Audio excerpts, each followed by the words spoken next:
Thanks much. Thank you. All right, well, if you've played games like Quake, you know how hard this can be on your fingers and on your brain. In fact, it ought to be an Olympic sport, I would think, because the guys who are good at these games are really kind of athletes in a way.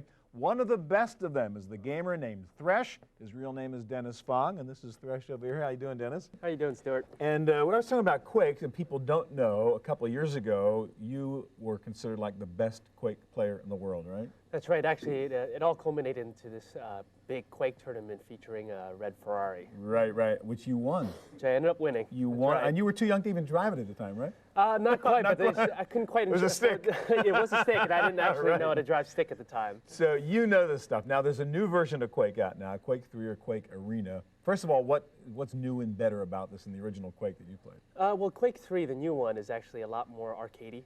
Okay. It's software. The developers of Quake have simplified it to where it's much easier to get online to play against people. It's much easier to find opponents. It is also much easier to kill your opponent, because what they found were the really good players were just completely dominating. Blowing everybody away. Right, and so the newer players found it very difficult to get into the game and get into the flow. So this new Quake 3 is much easier to play. Primarily online?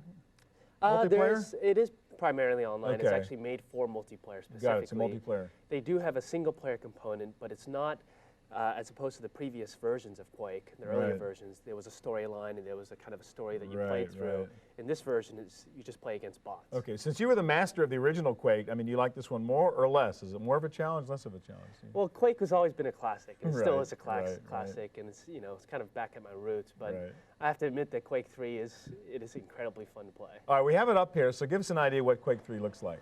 Well, essentially, Quake 3 it's almost, I guess the easiest way to explain it would be like paintballing on the computer. Okay. Essentially you run into the game, and we have 3 bots playing against me right now. Okay. And essentially you pick up weapons and armor, and you go after each other. And whoever ends up, as you kill an opponent, you get points. Right. And at the end of a certain time limit, whoever has the most points wins. All right, now, keep playing here, Dennis, but I want to ask you, for people who are maybe not into this as much as you guys are, we've seen a lot of these games, and they sort of all look alike. There's a gun at the front there, and there's a bunch of guys, and you blast away. And some people have trouble understanding what the kick of this is. Explain what the thrill is of playing this game. Well, I mean, it's, because it's all real time.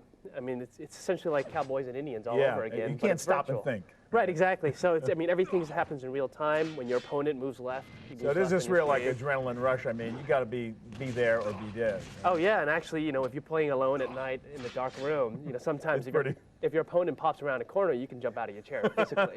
It's pretty neat. Right. But a little bit easier for the novice to maybe get into playing it. Quake 3 is definitely much easier to get into. All right.